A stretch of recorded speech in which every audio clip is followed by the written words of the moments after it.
যে ব্লাড কেঞ্চাৰৰ যিবিলাক মানে লক্ষণ, মানে যিটো মোৰ হৈ আছে বৰ্তমান, আপোনালোকে গমেই পাইছে মোৰ বৰ্তমান ব্লাড কেঞ্চাৰ হৈছে, তাৰ লক্ষণবিলাক মই ক'ব বিচাৰিছোঁ আপোনালোকৰ ওচৰত।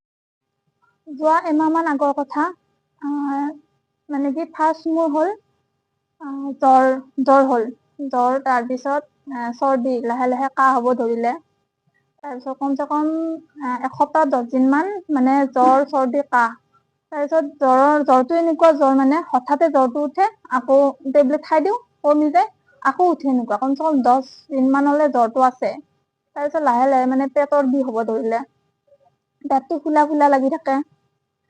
তাৰপিছত পেটটো মানে কি, কিবা এটা যদি মই পানীও খাওঁ, পেটটো মানে ফুলি ধৰে। তাৰপিছত লগ লগ টয়লেট যাব লগা হয়, আকৌ আহোঁ, আকৌ পেটটো ফুলি ধৰে, মানে একো বেলেগ বস্তুটো বাদেই দিয়ক, মই পানীও খাব পৰা নাছিলোঁ, এনেকুৱা হৈছিলে। তাৰপিছত কি হ'ল, সেনেকে মই ভাবিলোঁ গেষ্ট্ৰিক হৈছে চাগে, মেডিকেলৰ ওচৰতে মেডিকেল এখনত গ'লো। তাৰপিছত তাতে দেখাওঁতে ক'লে কি গেষ্ট্ৰিক হৈছে, এনেকে ক'লে, কওঁতে গেছৰ বেজি চেজি ল'লো। নাই, গেছৰ বেজি লোৱাৰ 3 দিনমান গেছৰ বেজি লৈছোঁ মই, নাই নকমে। তাৰপিছত উপায় নাপায় মই পেটৰ বিষৰ টেবলেট খালোঁ। কমচে কম মই সেনেকে এসপ্তাহমান মই মেডিচিনেদি চলি আছিলোঁ। তাৰপিছত এদিন হঠাতে এনেকুৱা হ'ল, মানে গধূলিৰ পৰা এনেকুৱা মানে একো খাব নোৱাৰো আৰু। কিবা এটা খালে তাৰমানে বমি আহি যায়, বমি এনেকুৱা বমি হ'ল।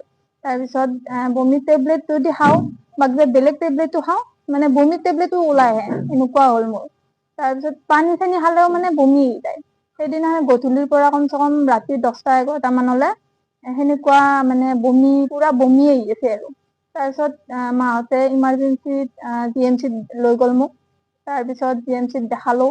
দেখুৱাৰ পিছত GMCত পৰীক্ষা কৰোঁতে, ব্লাড টেষ্ট কৰোঁতে ধৰাত পৰিলে যে মোৰ ব্লাড কেঞ্চাৰ হৈছে। এতিয়া তাতে তেনেকে ধৰাত পৰিলে মোৰ ব্লাড কেঞ্চাৰ হোৱা বুলি, তাৰপিছত ঘৰৰ মানুহে পিছদিনাই মোক মুম্বাইলৈ লৈ আহিলে উন্নত চিকিৎসাৰ কাৰণে। বৰ্তমান মই টাটা মেমৰিয়েল হস্পিটেলত এডমিট আছোঁ। বৰ্তমান আগতকৈ বহুত সুস্থ হৈছোঁ মই, আগতে যিটো চিটুৱেশ্যনত ভুগি আছিলোঁ মই এমাহ ধৰি, বৰ্তমান মই বহুত সুস্থ হৈছোঁ। ক্ষীণাই গৈছিলোঁ, তাৰপিছত খাব ল'ব নোৱাৰা হৈ গৈছিলোঁ।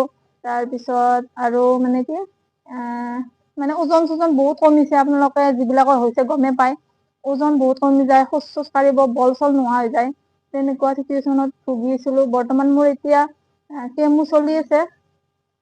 ত' আজি মেডিকেলত থাকিও মোৰ 15 দিন মানে হ'ল। কেমো চলি আছে ইয়াতে, ফাৰ্ষ্ট কেমো মোৰ চলি আছে বৰ্তমান ভগৱানৰ কৃপাত। একো মানে দেখা দিয়া নাই মোৰ।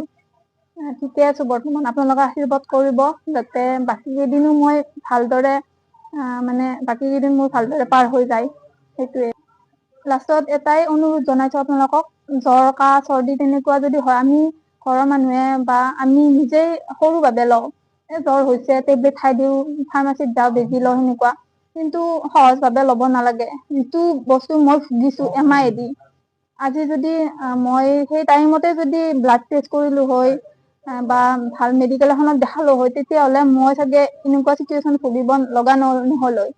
বৰ্তমান বাৰু মই তেনেকুৱা ইমান হোৱা নাই বাৰু, তথাপিও আগতে দেখুৱালে কিজানি ইমান কষ্ট নাপালো হয়, সেইটোয়ে আৰু। আপোনালোকে মানে জ্বৰ চৰ্দি হ'লে বহুত সহজ ভাৱে নল'ব, মেডিকেলত দেখাব। ব্লাড টেষ্ট কৰিব, শেষত আপোনালোকক বহুত বহুত ধন্যবাদ জনাইছোঁ। আপোনালোকে যিখিনি সাহস দিছে মোক ষ্ট্ৰং হ'বলৈ শিকাইছে। আগৰ ভিডিঅ' কেইটাত যিমানখিনি মানে চাপোৰ্ট কৰিছে, তাৰ কাৰণে বহুত বহুত ধন্যবাদ। আপোনালোকৰ কাৰণে মই ইমানখিনি সাহস পাইছোঁ, ধন্যবাদ।